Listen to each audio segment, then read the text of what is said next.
Whew. Why, hello, ladies and gentlemen. On today's show, Mike Clevinger gets absolutely blown up. But the Padres do win one of their two games against the Seattle Mariners. Going to be recapping that, including some slander towards your boy Mike Clevinger that must be discussed, and celebrating who I believe will end up being a Padres cult hero, Mr. Jorge Alfaro. You know what it is, everybody. Let's get to it. You are Locked On Padres, your daily San Diego Padres podcast, part of the Locked On Podcast Network, your team every day.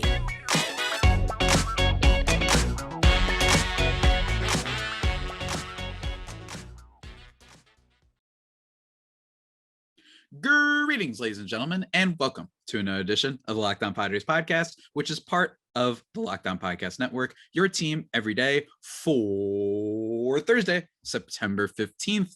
As always, I'm your host with sometimes, occasionally, but certainly not always the most, Javier Reyes. You might be familiar with my baseball-related work at justbaseball.com, where I actually recently just wrote a little article about Jorge Alfaro.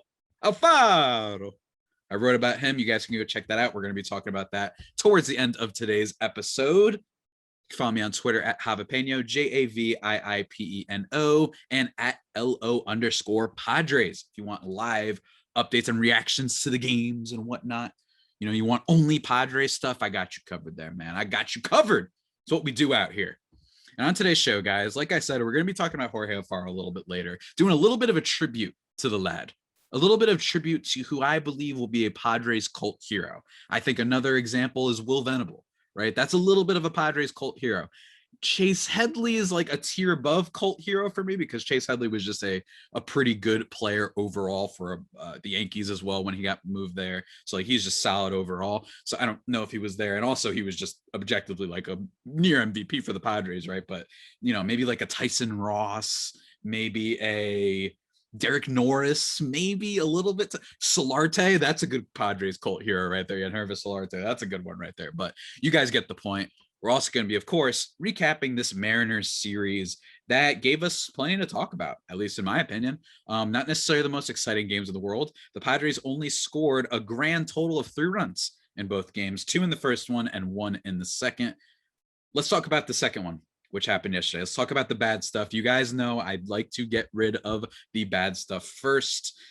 Let's do it. The Padres lost this one 6-1, and it was pretty bad from the get-go. Starting from the very first inning, we get home runs from Mr. Julio Rodriguez, which, yeah, he's that guy's pretty good. But although very low-key, Julio Rodriguez, not the greatest second half, basically, since the All-Star break. Bottom of the first, he hits a solo shot, and then Eugenio Suarez, who has been one of the Mariners' better home run hitters for sure, he hits a home run to deep right center, making it a 3-1 or a 3-0 game.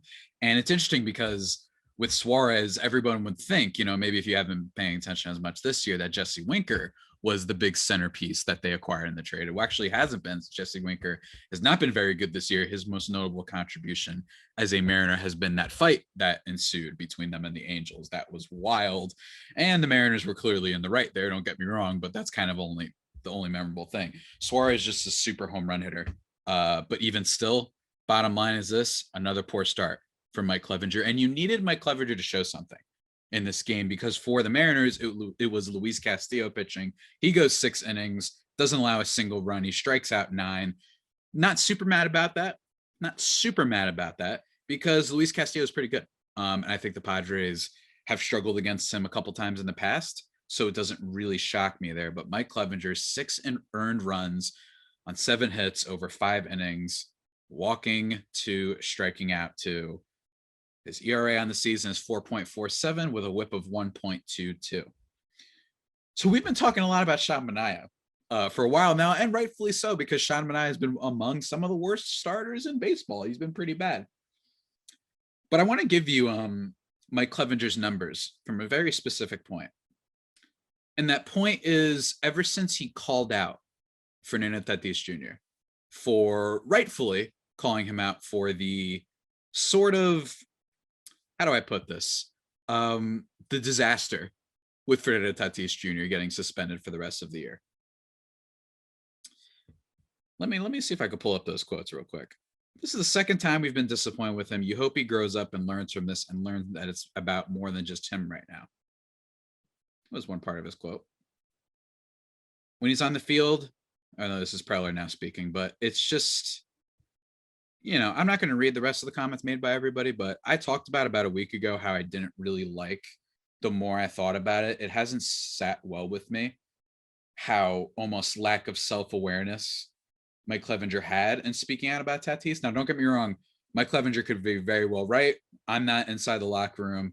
I know some people who can tell me about things around Major League Baseball, but I'm not locked into the Padres dugout. He could very well be right. Maybe Fernando Tatis Jr. really is a problem, and that's why we saw so many people speak out, right? Talked about this on the show before as well.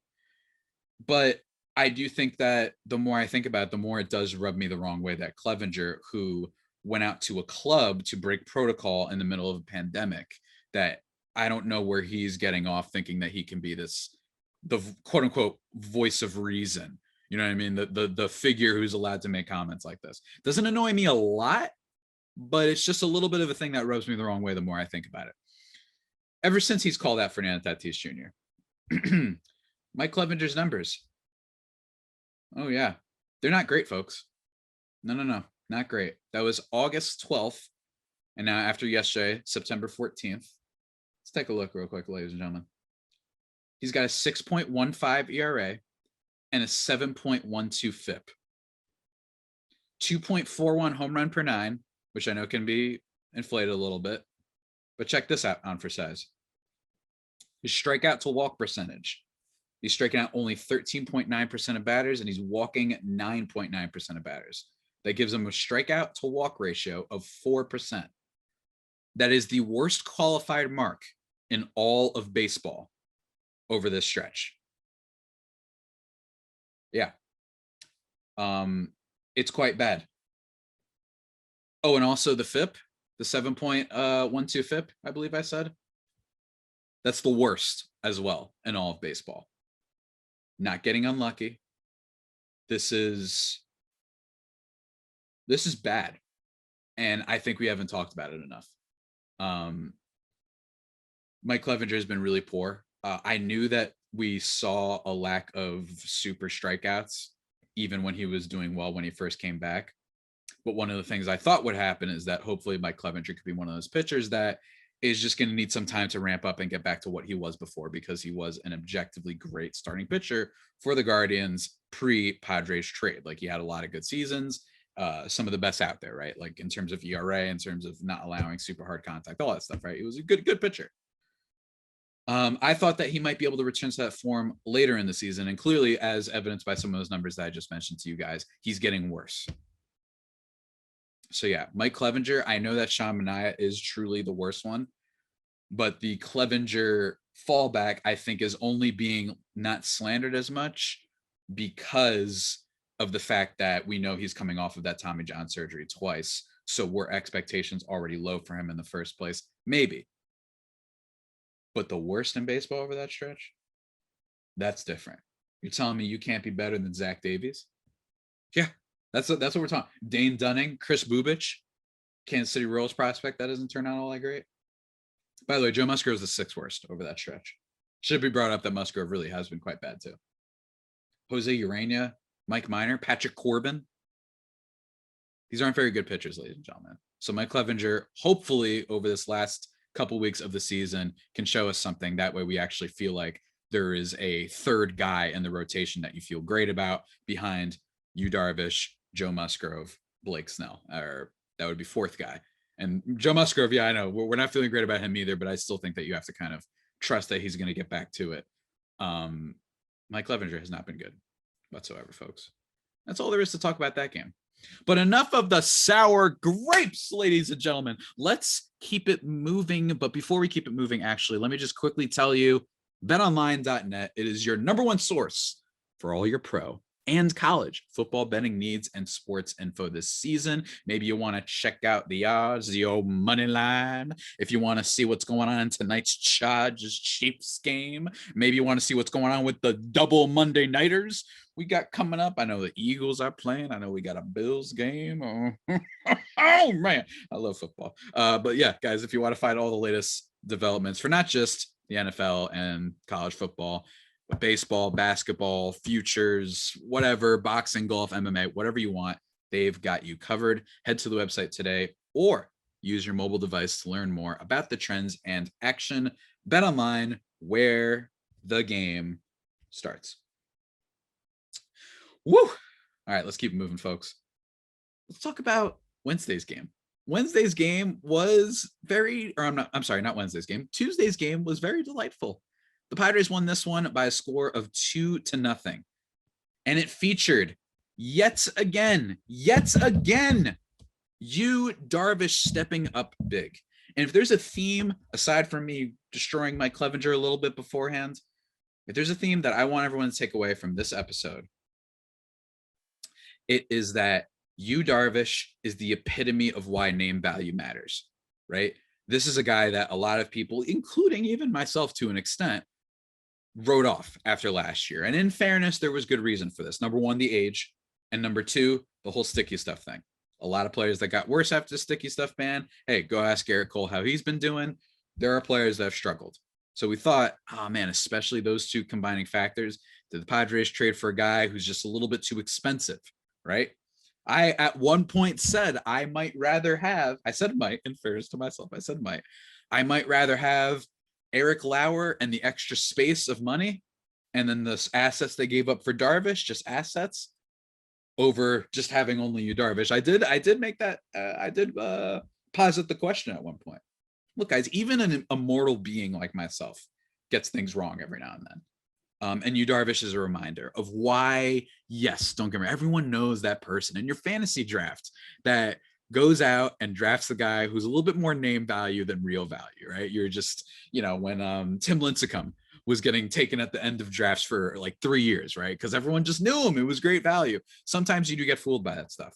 But Darvish is a great example of why we always need to keep in mind, well, why is that person famous in the first place? Because they were good. And Yu Darvish, a known tinkerer, right? He tinkers with his pitches. He's a super freak with that. And he's been an all-star level player before. He was obviously great in Japan as well. Darvish has been awesome this year. 3.16 ERA and a whip under 1, which is the key part. Unbelievable control. He did have, over his last 3 starts, he was walking batters. Against Arizona, he walked 3. Against the Dodgers, he walked 2. And against the Royals, he walked 2. But before that, he was great. And then in this game, 8 innings, no earned runs, only 2 hits allowed, no walks. The control is there. Big time. Absolutely big time control. And yes, the strikeouts aren't necessarily what you'd love to see from Yu Darvish. Not love to see, right? Yu Darvish's strikeout numbers aren't what they used to be, where he's getting over 250. That's what type of potential he had once upon a time. But it doesn't matter to me right now because he's just not giving up runs. And I think the question now is going to be, is Yu Darvish the number 1 starter for this team? I actually think that even before the Musgrove fall off, that you could say yes, because of the aforementioned name value and the fact that yes, it's still possible that he gets hit hard. But bottom line is, the 25% strikeout rate, I know it's down from the 30s, 29% that he usually has, but he's bounced back this year big time. And yes, the expected stats have his ERA a little bit higher, 3.72, but that's not too much of a leap for me to be freaking out. You know what I mean? And maybe we should have looked at last year. His 3.32 expected ERA was evidence that he would at least get a little bit better for this year. Bottom line is this, though. I think that whether or not Yu Darvish is the starter for a playoff game, and it will probably be a wild card game, I think, and the broadcast brought up this good point for Bally Sports about Darvish's ERA in the first few innings versus the end of the games, right? The first few innings, his ERA is over 5. And then after that, it's under a 3. It's like 2.42, something like that, right? I don't have the stat right in front of me.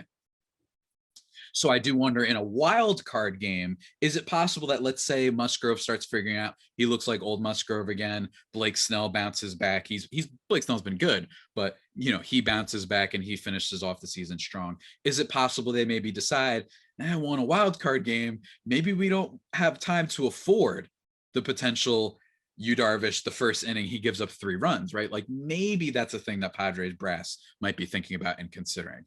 I still think that it's a perfectly fine decision if you make him the starter, but they might decide, hey, well, Snell's capable of just going 6 and giving up no runs and striking out 8. So we'd rather have that over a guy that sometimes gets lit up at the beginning in a do or die game. It's just a question. I don't have an opinion on it yet. We're going to find out later, hopefully, assuming this team makes the playoffs. But yeah, can't say enough about Yu Darvish. He looked awesome. Loves it. He was amped too. After he got a couple strikeouts, he's amped. He's rejuvenated. I love watching Yu Darvish. I've always loved watching Yu Darvish, but this year especially. And as for the rest of the game, not much else to report other than the 2 runs that the Padres scored, which were really adorable. Does not ease the concern of the run dilemma, I guess, that the Padres have had lately with a Will Myers double and a Juan Soto ground out fielder's choice RBI. Other big thing in this game, Josh Hader gets the save, 3 strikeouts, no earned runs, no walks. That's nice to see. He did give up 1 hit and freaked out for a second, but over his last couple appearances, not bad. Over his last 3 appearances, hasn't given up a run. He's only given up 1 hit. And before that, he did have, against Arizona, that was September 5th, he did have the 1 earned run. It was like the sacrifice fly thing after he walked a batter. Hopefully, if you consider all the numbers, only 1 earned run over his last, 5 appearances. Hopefully he's coming back. I am still extremely cynical. I think for a bunch of reasons. Go check out my Josh Hader episode for why I'm cynical about it. But if you're telling me he's going to figure it out and at least not be dreadful, that I can believe.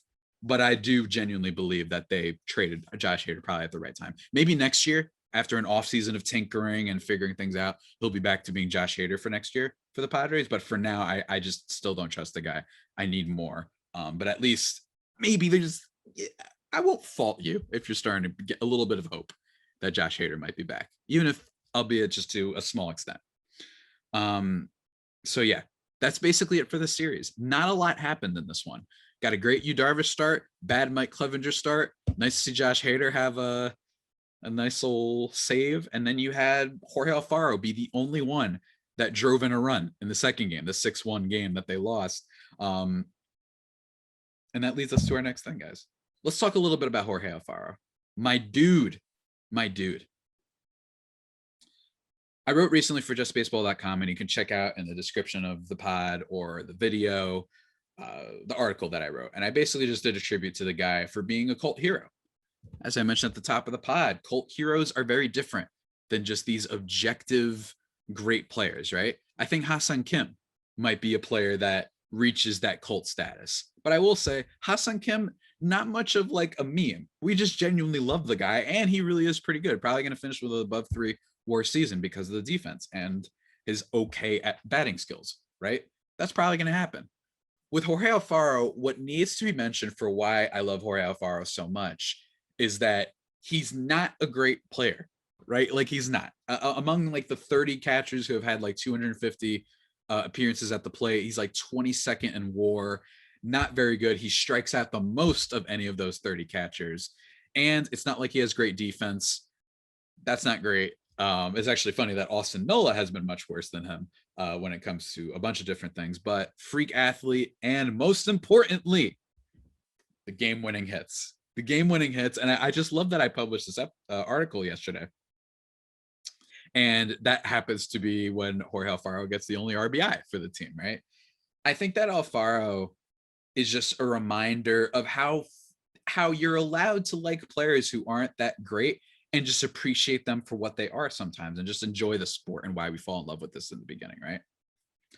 And I love that Alfaro had his first walk-off of season, an absolute bomb at Petco. And that's the other thing. All of them being at Petco makes it 10 times more lit and more cult fandom, right? That makes him more of a fun character. And hits the one off the Marlins, right?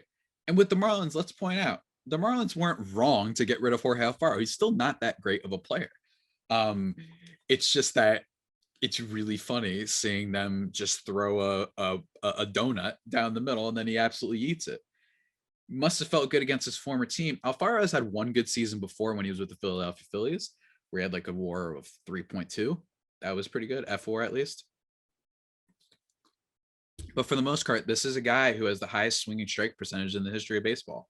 The dude swings at everything. Yeah, even more than Javier Baez. I know that hasn't been as many at bats as Javier Baez, but it's still pretty nuts. And I think anyone who's watched Alfaro has noticed that he is pretty allergic to walks. And considering that he swings at everything, it's not like he's got the best power in the world. You could say let's say, what's a good example? Mitch Garver or Gary Sanchez, right? These, especially in the case of Gary Sanchez, a poor defensive catcher, and he strikes out a lot, but for catcher standards, he does hit for a decent modicum amount of power, and that's what kind of makes it worth it. It's not like Jorge Alfaro's got unbelievable power, right? He's got some. He does have a freak tool set. The guy's fast, right? And that actually does contribute probably to his overall F4 and the fact that he can score. And that's pretty rare for a catcher to be able to score on, a single when they're at second. Like, he's really fast. He's a freak athlete, absolute freak. He has tools, but the game power hasn't always translated with him. And I think that's an important thing to note. But with the 4-game winners, as Kevin Acee tweeted, it's the most by a Padres player. And that's incredible in a single season. And, you have the D-backs one, and then you had the walk-off with the bases loaded not too long ago. That was really fun. And that's what kind of prompted this whole thing where I wanted to write about him, because on top of the game winners, it's the memes. It's me tweeting out Jorge Alfaro, right? It's me posting about how I love his hair, right? And I love that his hair is super kind of like mine. Anybody who's watching the video of the show right now would see, or anyone who's seen or met me before knows I am a huge proponent of the messy, fluffy, wuffy hair. Alfaro is rocking the Jason Momoa style. Shout out Aquaman. Really fun and a ridiculously stupid but entertaining movie. Loved it. And that's kind of Jorge Alfaro, right? Swinging at everything, not looking great at the plate, not even all that great defensively, but we love him because I think that what's so beautiful about this is he going to be a Hall of Famer? No. Is he ever even going to be an all-star? No. Is he ever going to have a WAR above 1 again? I don't know, right? But it's just so fun that he's had all of these game winners on a team that includes Fernando Tatis Jr. It includes Jake Cronenworth. It includes Juan Soto. It includes Manny Machado. That Jorge Alfaro is the one that's having the game winners. And that shows you how random and ridiculous baseball can be. That does not mean that he's been better than those players. Yes, not even at Soto's worst has he been as bad as Jorge Alfaro from just the overall numbers in a vacuum perspective. But it's just so funny that he just keeps finding himself in these situations. And what I think is so beautiful about it all is recognizing players that you'll always remember, even if it's just for one moment or a couple moments, right? Like, I kind of like that people who are Padres fans are going to remember Jorge Alfaro. They'll bring him up when you're sitting down, maybe you're laying back, you're kicking back with the homies. You know what I mean? Maybe you're in the middle of a fantasy baseball draft. Or maybe, as a viral tweet a year and a half ago went, like, guys can just hang out and literally just say old athlete names and just have a time of their life. It is true. And I'm actually in a couple of baseball group chats where we do that sometimes, where I'll bring up, I'll just say Tyson Ross, you know what I mean? Or I'll say someone like Kyle Farnsworth, you know what I mean? I'll just say random names and then we all just keep saying random names.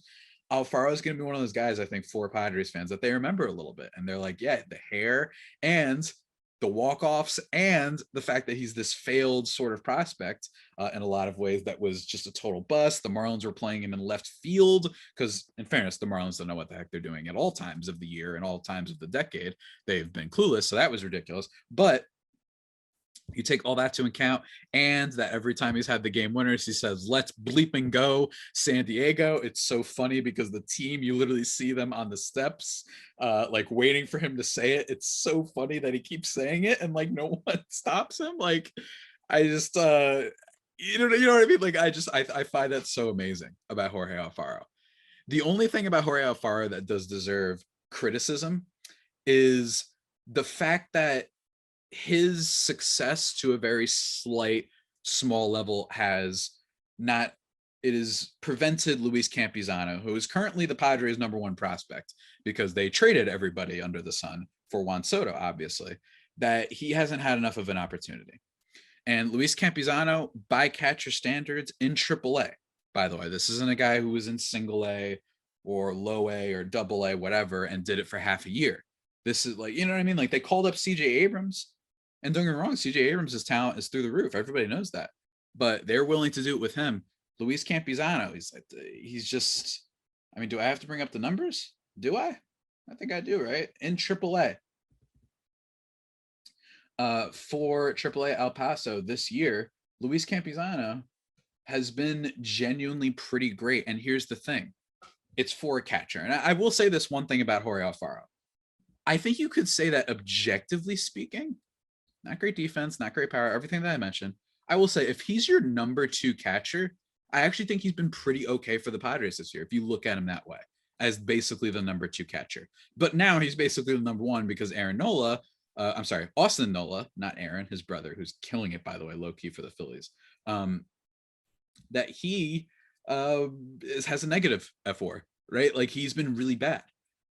With Luis Campusano in 2021, across 81 games in AAA El Paso, he slashed .295 with a .365 on base and a .541 slugging, again, across 81 games. And then in 2022, across that same amount of games, .298, .363, .483 slash line. Before that, you want to say fall ball. Yeah, he didn't play much in fall ball, but you want to say in high A ball, .325, .396, .510. He's always been a really solid hitter. The only year that he was kind of off was his, I think it was his rookie ball year back in 2017. He was a little bit off, but everything before that, man, he's been freaking good. And I just think that one thing that is a slight negative, I guess, about the Jorge Alfaro thing is it's given the team more of a reason to keep Luis Campusano down, which I don't agree with, because even with everything with Alfaro, I just find it hard to believe that with a guy who's been a prospect for a while, he's been a guy we've had our eyes on for a long time, called the future of this team and all this stuff at the catcher position. I find it weird how little of a chance he's gotten, because Jorge Alfaro and more importantly, Austin Nola are keeping him behind. I can understand saying, you know what? We like Alfaro's speed. We like his athleticism and just good vibes. He's great. Why is Austin Nola behind the plate? This isn't even like former Austin of the Padres, Austin Hedges, who was a really great defensive catcher, but couldn't hit. But it was like, okay, but he's a really great defensive catcher, so you kind of get it. With Austin Nola, what does he do well? He doesn't throw runners out well. He's not the best framer in the world, at least not enough to elevate the fact that he can't hit worth a damn. Why is Austin Nola guaranteed more at bats right now than Luis Campusano? That I do not understand. I can understand, all right, let's keep an Alfaro, but why not Nola? Is it because you're worried about Jorge Alfaro's defense, that it'll show up really poorly once you start giving more playtime? Okay, fine. But why are you acting like Austin Nola is that much better? That's the issue I have. And I think the issue that some other fans have shared as well. Give Luis Campusano more of a chance, because we do not definitively know that he's worse than both of these guys. Definitively. Could he be? Of course. Of course. This guy could be the Jose Molina batting for all I care, or for all I know, right? I just don't understand how the Padres can't be giving this guy a shot. And I know they've been staying afloat, but hey, man, the Padres, I just mentioned how they got beat by the Mariners and a good pitcher.